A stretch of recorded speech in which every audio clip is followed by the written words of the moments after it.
आज हमारे पास जो टॉपिक है हमने इसको कंप्लीट कर लिया था पूरा। अब इसके बाद जो टॉपिक है वो है फ्लक्स का। फ्लक्स है और फिर स्लैग है और उसके बाद है आपके पास इलिंगम डायग्राम। तो आज हम दो टॉपिक को ही क्लियर करेंगे। First is what is flux, होता क्या है ये। देखो फ्लक्स ऐसा होता है, जैसे आपने देखा होगा कि आपके पास क्लॉथ्स होते हैं, ठीक है, कपड़े हैं। तो ये क्या है, कपड़े जो होते हैं ये, इससे जो डस्ट है वो निकलता नहीं है। तो फिर हम क्या करेंगे, जो डस्ट है उससे निकल नहीं रहा है तो हम क्या करेंगे। हाँ बता सकते हो आप। अगर कोई डस्ट ऐसा है जो नहीं निकल रहा है, आपने क्या किया, इसमें सोप का यूज किया, डिटर्जेंट का यूज किया, लेकिन फिर भी नहीं निकल रहा है वो, तो हम क्या करेंगे। हाँ, सोप एंड डिटर्जेंट हमने दोनों यूज कर लिए, ये फिर भी नहीं निकल रहा है, तो फिर क्या करेंगे हम।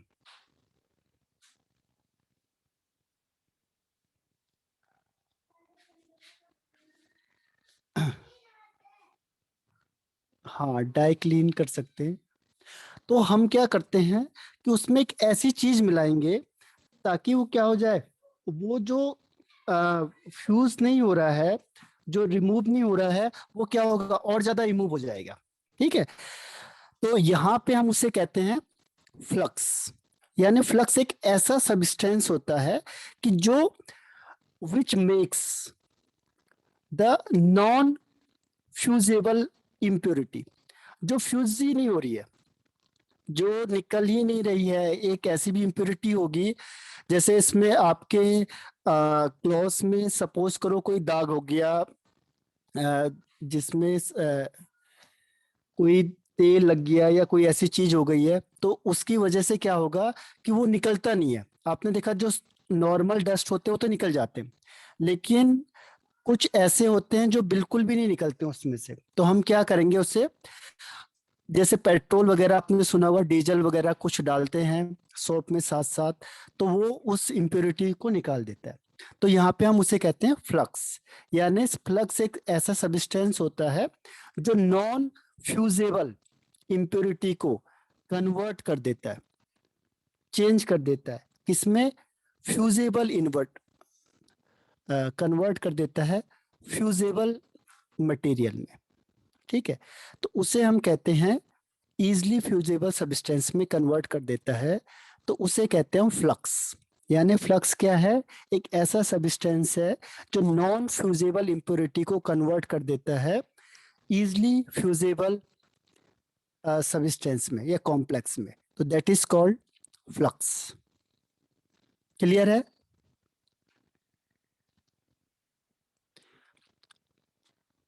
अभी देखेंगे हम आगे, जब हम एग्जाम्पल में आएंगे तो एग्जाम्पल में हम देखेंगे कि कौन कौन सी ऐसी चीजें हैं। इसके आगे टाइप्स भी आते हैं।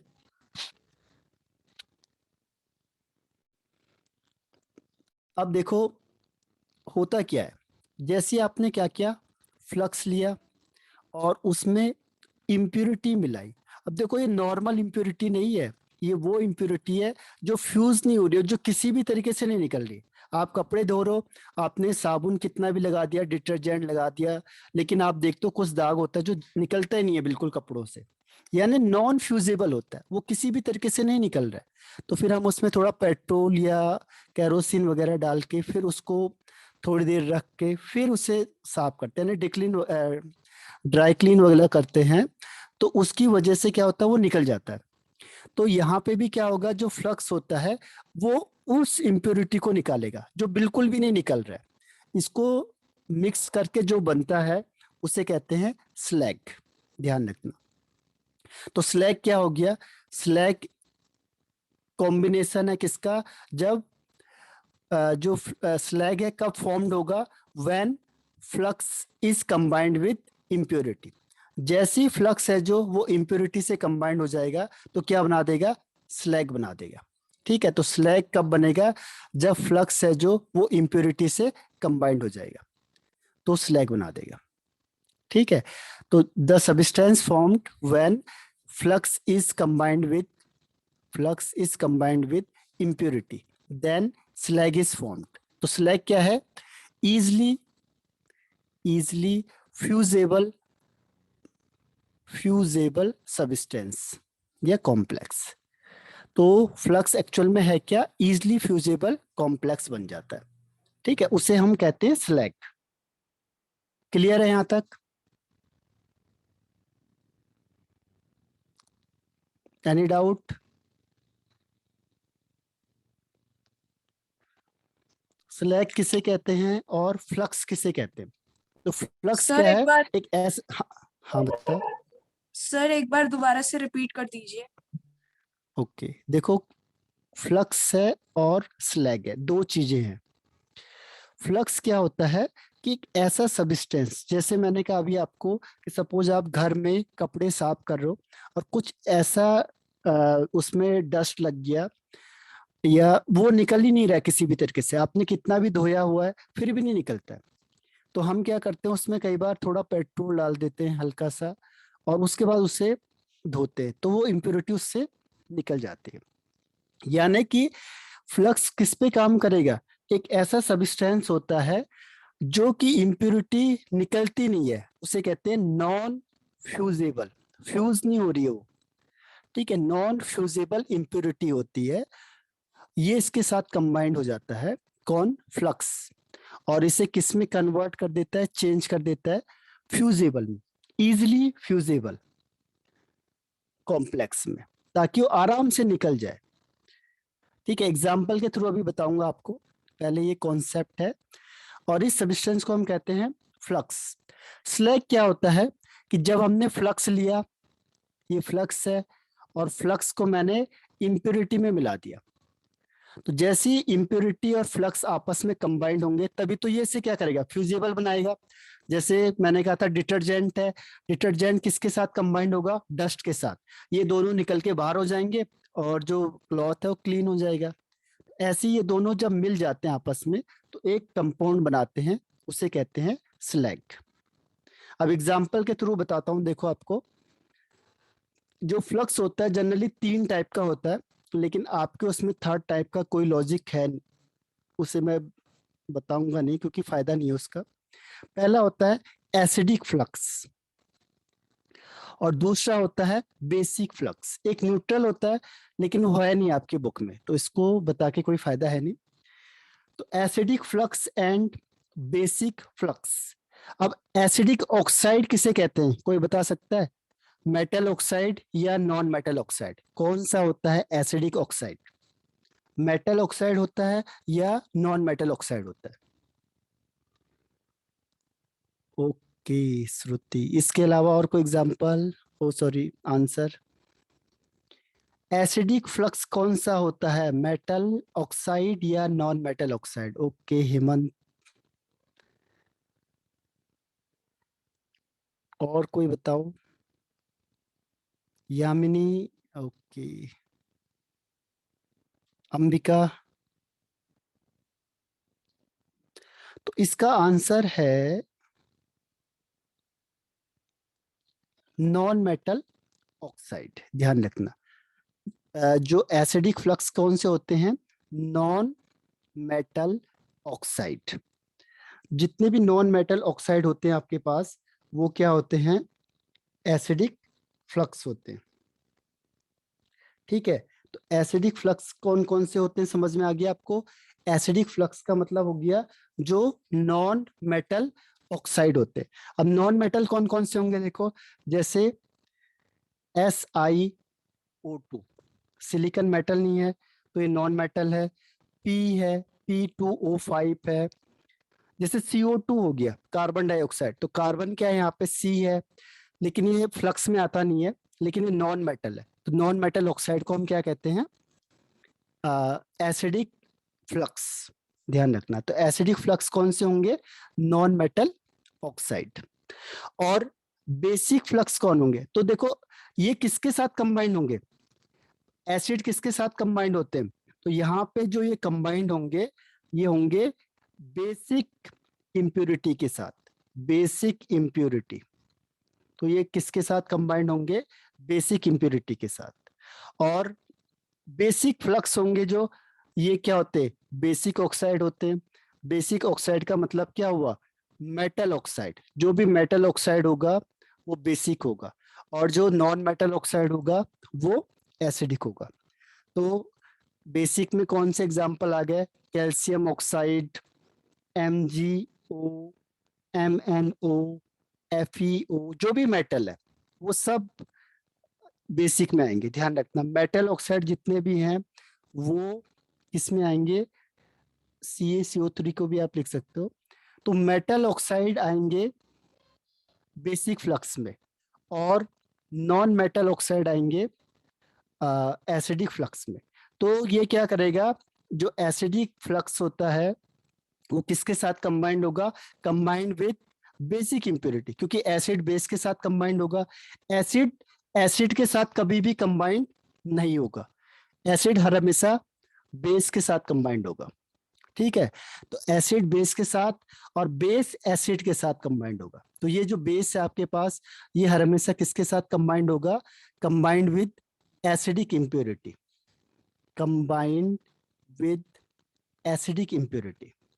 कोई भी एसिडिक इंप्योरिटी होगी तो आपको समझ जाना है कि हमने बेसिक फ्लक्स का यूज करना है, और अगर एसिडिक इंप्योरिटी है तो बेसिक फ्लक्स, और अगर बेसिक इंप्योरिटी है तो एसिडिक फ्लक्स का यूज करना है। ठीक है, ये समझ में आया आपको यहां तक। अब हम इससे स्लैग बनाएंगे। इसमें यस ये सर। समझ में आ गया आपको।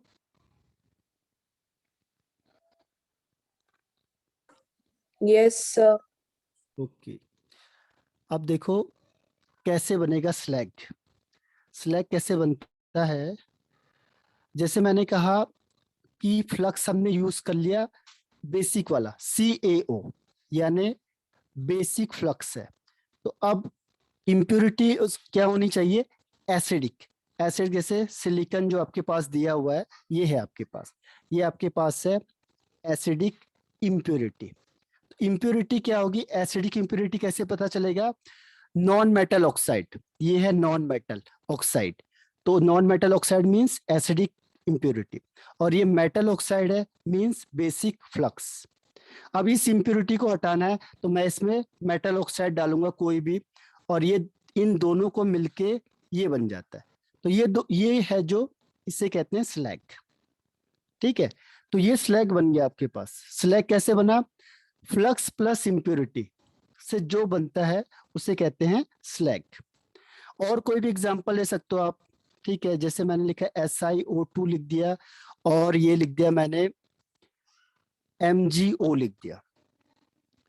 अब क्या होगा देखो, सपोज करो अब ये बेसिक फ्लक्स यूज किया, इसका मतलब इम्प्योरिटी ये है। ध्यान रखना, अगर एसिडिक इम्प्योरिटी है तो फिर हमने क्या लेना है, बेसिक फ्लक्स को यूज करना। इन दोनों को मिलके जो बन गया, यहाँ पे लिखेंगे MgSiO3। तो ये दोनों को मिलके जो कंपाउंड बनेगा उसे कहते हैं स्लैग। तो ये क्या बन गया आपका, स्लैग। तो स्लैग, और ये कैसे होगा, easily fusible, easily fusible complex, ये आसानी से निकल जाएगा। जबकि जो ये इम्प्योरिटी थी ये निकल ही नहीं रही थी, आपने कई कोशिश कर ली नहीं निकला, तब आपने फाइनली क्या डालेंगे, फ्लक्स डालेंगे।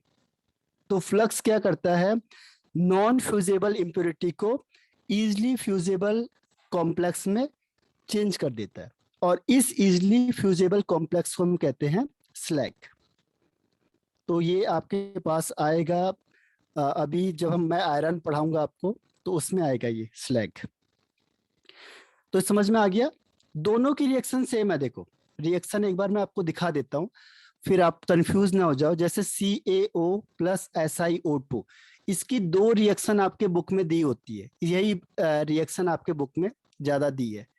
अब पहले वाले में मैंने कहा आपको कि एसिडिक इम्प्योरिटी है, ठीक है, और बेसिक फ्लक्स यूज किया हमने, बेसिक फ्लक्स यूज किया हमने। तो इन दोनों को मिलके कंपाउंड तो सेम बनेगा, कंपाउंड में कोई नहीं है, और इसे हम स्लैग भी कहेंगे। सेकंड केस में वो क्या कह देगा कि ये बेसिक इंप्योरिटी है। अगर ये बेसिक इंप्योरिटी हुई तो आप क्या करोगे, एसिडिक फ्लक्स डालोगे, तो आप इसे डाल दो उसमें। तो एसिडिक फ्लक्स को डालते ही क्या होगा, ये इसके साथ कंबाइंड होगा और क्या हो जाएगा, CaSiO3। ठीक है, तो कंपाउंड तो सेम बनेगा, लेकिन जो क्या बोलते हैं उसके लिए, इम्प्योरिटी है और फ्लक्स है, वो दोनों अलग अलग है। देखो यहाँ पे ये फ्लक्स का काम कर रहा है, यानी ये आपने बाहर से डाला, इम्प्योरिटी ये थी, तो जैसे आपने देखा इम्प्योरिटी ये है, आपने इसे बाहर से इसे डाल दिया। ठीक है, तो ये फ्लक्स है, ये निकल नहीं रहा था, आपने इसको डाला, इससे ये बना और ये इजिली फ्यूजेबल हो गया, ये आराम से निकल जाएगा। अब की बार चेंज होगी कंडीशन, अब इम्प्योरिटी ये थी, तो आपने इसको CaO को बाहर से डाला इसके साथ, और फिर स्लैग बनेगा। तो ये दोनों में डिफरेंस है, रिएक्शन दोनों की सेम लग रही है हमें, लेकिन इम्प्योरिटी का डिफरेंस है। पहले केस में एसिडिक इम्प्योरिटी है और सेकंड केस में बेसिक इम्प्योरिटी। तो जब बेसिक इम्प्योरिटी होगी तो एसिडिक फ्लक्स डालेंगे, और जब एसिडिक इम्प्योरिटी होगी तो बेसिक फ्लक्स डालेंगे। ठीक है, और इन दोनों को मिलकर हमेशा क्या बन जाएगा, स्लैग बन जाएगा। तो स्लैग कब बनेगा, जब हमने फ्लक्स को इम्प्योरिटी के साथ मिक्स कर दिया, तो जो कंपाउंड फॉर्म्ड होता है, और ये कैसा होगा, इजिली फ्यूजेबल, ये आराम से निकल जाएगा। जबकि जो पहली चीज है वो निकल नहीं रही थी। हाँ, स्लैग न्यूट्रल हो जाएगा। क्यों, क्योंकि एसिड प्लस बेस क्या होता है, न्यूट्रल होता है। देखो एक एसिड है और एक बेस है, एसिड एसिड कभी कंबाइंड नहीं होंगे, ध्यान रखना, या बेस बेस कभी कंबाइंड नहीं होंगे। जैसे मैंने कहा CaO, ये है मेटल ऑक्साइड यानी बेसिक, और एक ले लिया MgO, ये भी मेटल ऑक्साइड बेसिक, तो ये रिएक्शन नहीं होगी इसमें, क्योंकि दोनों एसिड है, ये भी एसिडिक है और ये भी एसिडिक है, तो एसिडिक एसिड रिएक्शन नहीं करेंगे। ये ऐसी सेम है, ये बेसिक है और ये दूसरा भी बेसिक है, तो नॉन मेटल ऑक्साइड यानी बेसिक है तो बेसिक है, तो ये रिएक्शन नहीं करेंगे। इसका मतलब क्या हुआ, हर हमेशा एसिड किसके साथ कंबाइंड होता है, बेस के साथ, और क्या बना देता है, सॉल्ट, जो कैसा होता है, न्यूट्रल होता है। इसीलिए एसिड हर हमेशा बेस के साथ कंबाइंड होगा। ठीक है, तो acid always react with base to form neutral. हाँ, स्ट्रॉन्ग और वीक लेते हैं, लेकिन वो हम स्पेशलाइजेशन में पढ़ते हैं।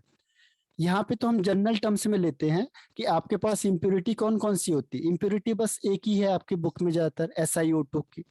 ठीक है, तो इसमें हम क्या करते हैं कि जो बेस डालते हैं वो इक्विवेलेंट डालते हैं, ताकि ये न्यूट्रल ही होगा, मतलब हाईली एसिडिक या हाईली बेसिक ना हो। फिर हमें मेन चीज क्या है, अगर ये हाईली एसिडिक या बेसिक बन भी जाता है इस केस, तो हमें जो प्रोडक्ट बन रहा है वो फ्यूजेबल होता है, ये आराम से फ्यूज होके निकल जाएगा। ठीक है, जो ये प्रोडक्ट बन रहा है ये क्या होगा, फ्यूजेबल है, इसीलिए। ठीक, तो यहाँ पे हमारा मेन पर्पस क्या है, न्यूट्रलाइजेशन रिएक्शन नहीं है, बल्कि इस इम्प्योरिटी को निकालना है। तो इस इम्प्योरिटी को निकालने का हमारे पास एक ही तरीका है, और वो हम यहाँ पे क्या करते हैं, फ्लक्स यूज करते हैं। तो क्लियर हो गया, फ्लक्स क्या हुआ, इम्प्योरिटी क्या हुआ, और स्लैग क्या हुआ। तीनों चीज क्लियर हुई, फ्लक्स और स्लैग और इम्प्योरिटी। Is it clear?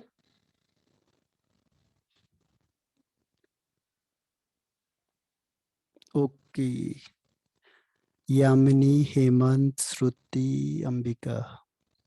चलो अब देखो, अगर मैंने कहा आपको, मैं ही पूछ देता हूँ क्वेश्चन, Cl2O3, अब ये बताओ ये एसिडिक है या बेसिक है।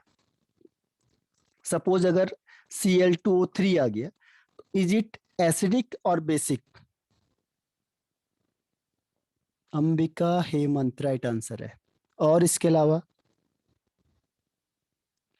Cl2O3 एसिडिक और बेसिक?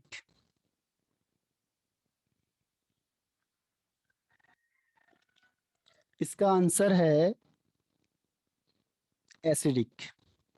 कैसे पता चला, देखो क्लोरीन क्या होता है, नॉन मेटल होता है, तो जो भी नॉन मेटल का ऑक्साइड होगा, तो नॉन मेटल ऑक्साइड क्या होगा, ऑलवेज एसिडिक होगा। ठीक है, इसका रीजन मैं आपको बता देता हूं ताकि आपको याद रहेगा। जैसे CO2 है, नॉन मेटल ऑक्साइड, ये क्या होता है?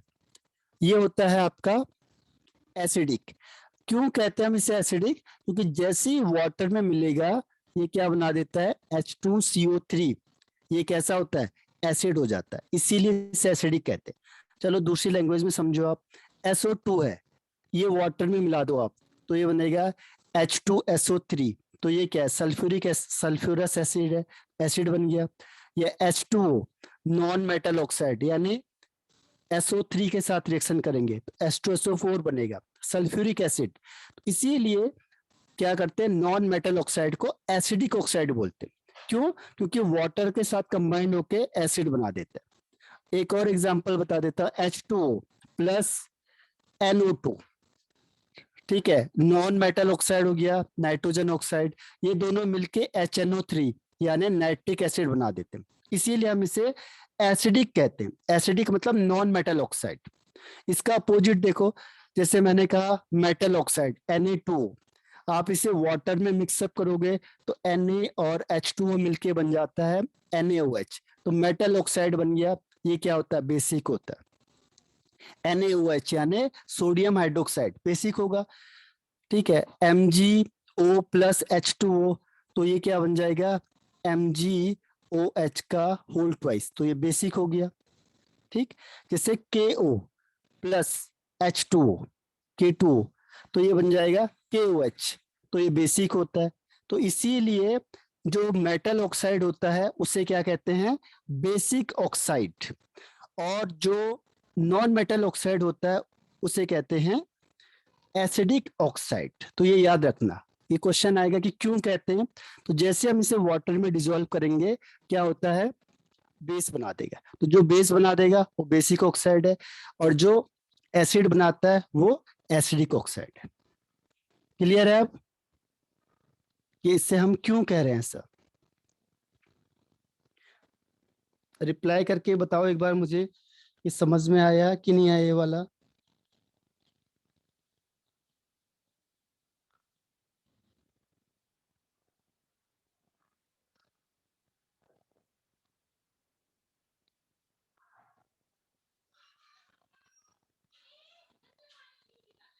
ओके, हेमंत, अंबिका एंड श्रुति, यामिनी।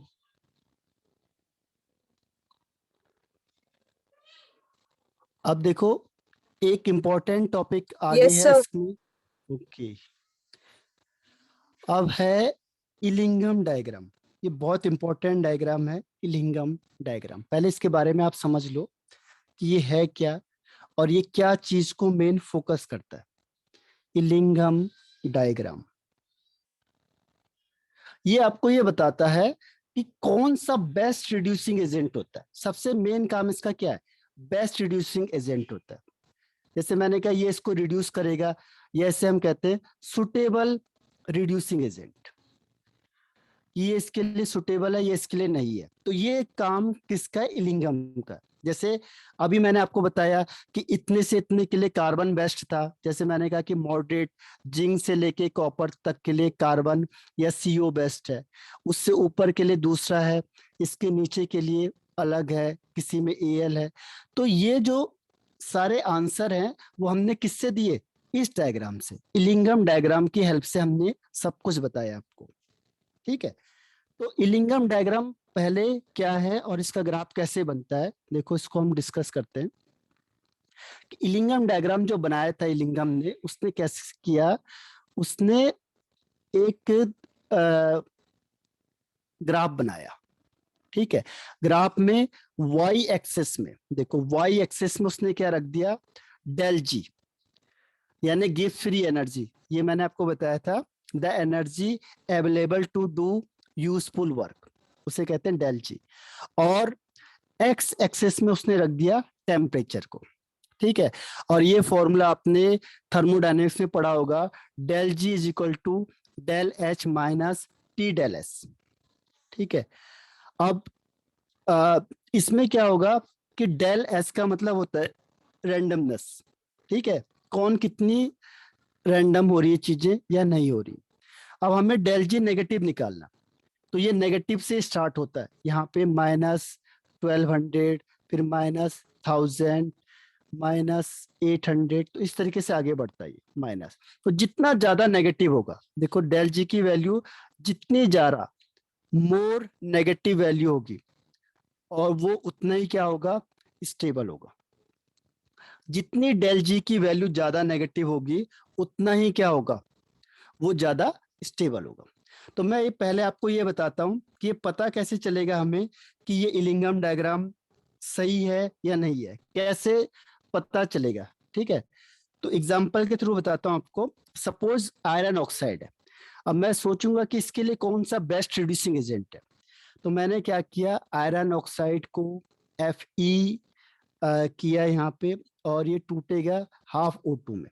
तो इसकी जो डेल जी की वैल्यू है, सपोज करो +40 में आ गए। तो +40 का मतलब क्या हो गया कि इसमें आपको हीट देनी पड़ेगी, ये स्पॉन्टेनियस नहीं है। अब इसको मैंने स्पॉन्टेनियस बनाना है कि अपने आप हो जाए, तो मैंने कहा था इसको रिड्यूसिंग एजेंट डालना पड़ेगा। अब चेक करेंगे, तो हम क्या करते हैं, कार्बन को देखते हैं। तो कार्बन +½ O2, इसको अपोजिट लेना है। ठीक है, तो जैसे ही कार्बन को ½ O2 के साथ कंबाइन किया, ये बन जाएगा CO। इस केस में जो डेल जी होती है, इसकी वैल्यू होती है -100 किलो जूल पर मोल। ठीक है, अब जब भी हम इस रिएक्शन को करेंगे तो हमें सम करना पड़ेगा। अब सम करने के लिए क्या होगा, देखो सम करने से क्या हो जाएगा, ½ O2 से ½ O2 कैंसिल आउट हो गया, FeO plus C gives Fe plus CO। अब इसने इसको रिड्यूस कर दिया, देखो FeO था, इससे Fe में चेंज हो गया। लेकिन हमें कैसे पता चलेगा कि स्पॉन्टेनियस है, तो इसमें डेल जी की वैल्यू प्लस हो जाती है। तो del G is equal to क्या हो जाएगा, +40 -100, यानी -60। इसका मतलब ये नेगेटिव आ गई है, और नेगेटिव का मतलब ये रिएक्शन कैसी हो गई, स्पॉन्टेनियस। तो यही रोल होता है किसका, रिड्यूसिंग एजेंट का। ये है आपका रोल ऑफ रिड्यूसिंग एजेंट। तो ये रिड्यूसिंग एजेंट क्या करता है, जो चीज नहीं हो रही थी, जैसे मैंने कहा कि इसका रिडक्शन नहीं हो रहा है, कार्बन डाल दो इसमें। तो जैसे ही कार्बन डाला इसमें, कोक या कोल डाला, तो ये रिडक्शन हो गया। तो इसका करता क्या ये, इसने क्या किया ऐसा, तो इस रिएक्शन के लिए इतनी जूल एनर्जी की जरूरत थी, और यहाँ से ये इतनी जूल एनर्जी को रिलीज कर रहा है। तो ओवरऑल हम सम करके देखेंगे, अगर वैल्यू नेगेटिव आ गई, इसका मतलब यहाँ पे कार्बन है जो, वो रिड्यूसिंग एजेंट का वर्क कर सकता है, यानी ये इसको आराम से रिड्यूस कर सकता है। ठीक है, तो इससे हमें पता चल जाएगा कि इसके लिए कार्बन क्या है, बेस्ट रिड्यूसिंग एजेंट है। तो इसलिए ये जो इलिंगम डायग्राम है, मेन जो इसका कॉन्सेप्ट था वो यही था कि कैसे हम बेस्ट रिड्यूसिंग एजेंट को पता कर सकते हैं। तो समझ में आया कॉन्सेप्ट आपको?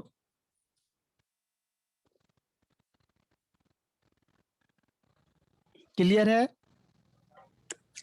Yes, sir. ओके, एक और क्वेश्चन देता हूं देखो आपको, और पूछता हूं। सपोज करो मैंने कहा MnO है, गिव्स, ये टूटेगा Mn +½ O2 में। इसके लिए डेल जी की वैल्यू है +125 किलो जूल पर मोल। और दूसरा कार्बन है, कार्बन का है ½ O2 गिव्स CO, और इसकी डेल जी की वैल्यू है -100 किलो जूल पर मोल। तो क्या कार्बन इस MnO को रिड्यूस कर पाएगा, क्वेश्चन ये, is the carbon reduce the MnO, yes या नो? क्या ये कार्बन इस MnO को रिड्यूस कर पाएगा? इस रिएक्शन को देखते हुए आपको क्या लग रहा है कि जो ये रिएक्शन हो रही है, ये इसमें कार्बन बेस्ट रिड्यूसिंग एजेंट है या नहीं है?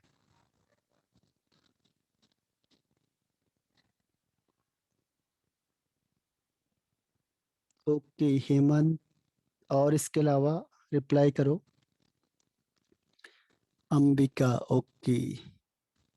क्वेश्चन इज, क्या कार्बन MnO को रिड्यूस कर पाएगा?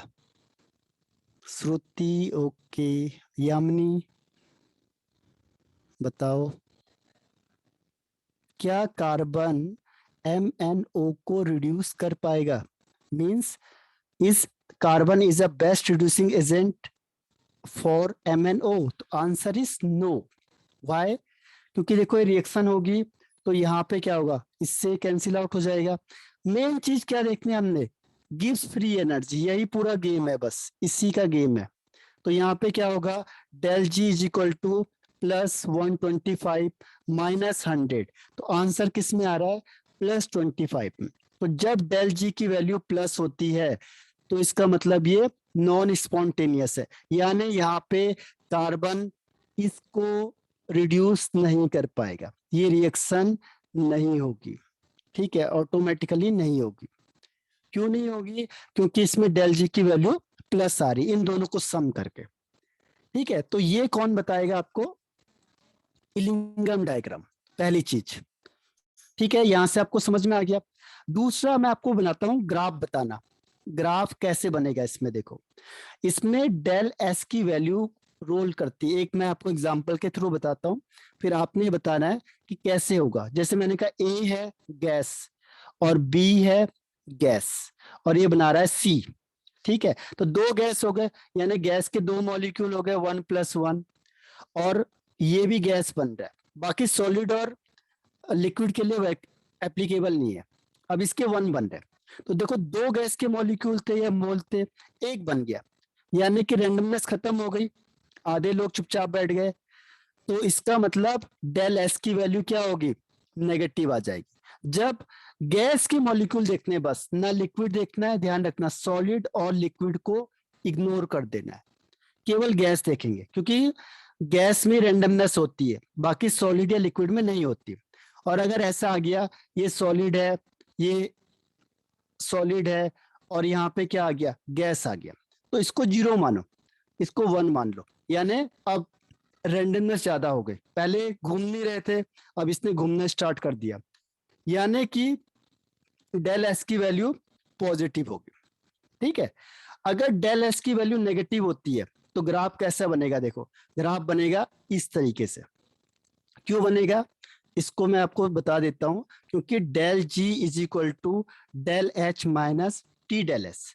अब अगर ये नेगेटिव है तो नेगेटिव नेगेटिव क्या हो जाएगा, प्लस हो जाएगा, प्लस होगा तो फिर ग्राफ क्या होगा, इसकी वैल्यू बढ़ने लगेगी डेल जी की, इसीलिए ग्राफ सीधा ऐसे जाएगा ऊपर की साइड को। अगर डेल एस की वैल्यू प्लस हुई तो प्लस का मतलब क्या होगा, ऊपर से नीचे जाएगा, क्यों, क्योंकि del G is equal to del H minus T del S. अब ये प्लस हो गया तो प्लस इंटू माइनस का ये माइनस हो जाएगा, ये तो पहले से ही माइनस है, तो फिर ये क्या होगा, कम होती जाएगी, तो डेल जी की वैल्यू डिक्रीज होती जाएगी, ठीक है। तो ये दूसरा केस हो गया कि डेल जी की वैल्यू कैसे डिक्रीज हो रही है और डेल जी की वैल्यू कैसे इंक्रीज हो रही है। यहां से क्यों किया इंक्रीज, क्योंकि इसे कंपेयर करना है y is equal to m x plus c से, तो अगर मैंने x की वैल्यू 0 रखी तब भी कुछ इंटरसेप्ट आएगा, इसीलिए मैंने ऊपर से स्टार्ट किया, बेस से स्टार्ट नहीं किया। तीसरा केस इसमें क्या आता है, केस थर्ड में अगर दोनों में गैस के मॉलिक्यूल बराबर हो गए, जैसे मैंने कहा ये सॉलिड है और ये गैस है, तो एक मॉलिक्यूल इसका गैस है और यहाँ पे भी एक मॉलिक्यूल गैस है, दोनों में नंबर ऑफ गैस के मॉलिक्यूल बराबर हो गए, तो इसका मतलब डेल एस 0। उस केस में ग्राफ क्या होगा, सीधा जाएगा, क्योंकि कोई चेंज ही नहीं होने का, डेल एच के बराबर हो जाएगा, क्योंकि del G is equal to del H minus T del S. अब ये 0 हो गया तो ये पूरा पोर्शन 0 हो गया। अब आप टेम्परेचर कितना भी बढ़ाओ, डेल एच की वैल्यू सेम रहेगी, तो डेल जी की वैल्यू भी सेम रहेगी, क्योंकि डेल जी यहाँ पे है, टेम्परेचर यहाँ पे। तो 3 ग्राफ बनेंगे। अब मैं आपको एक एक करके एग्जांपल बताऊंगा, तो आपको ये बताना है कि ग्राफ कैसा बनना चाहिए, ठीक है। टाइम खत्म हो रहा है, रिज्वाइन करो से, उसमें बता देता हूँ, रिज्वाइन करना है सेम आईडी पे।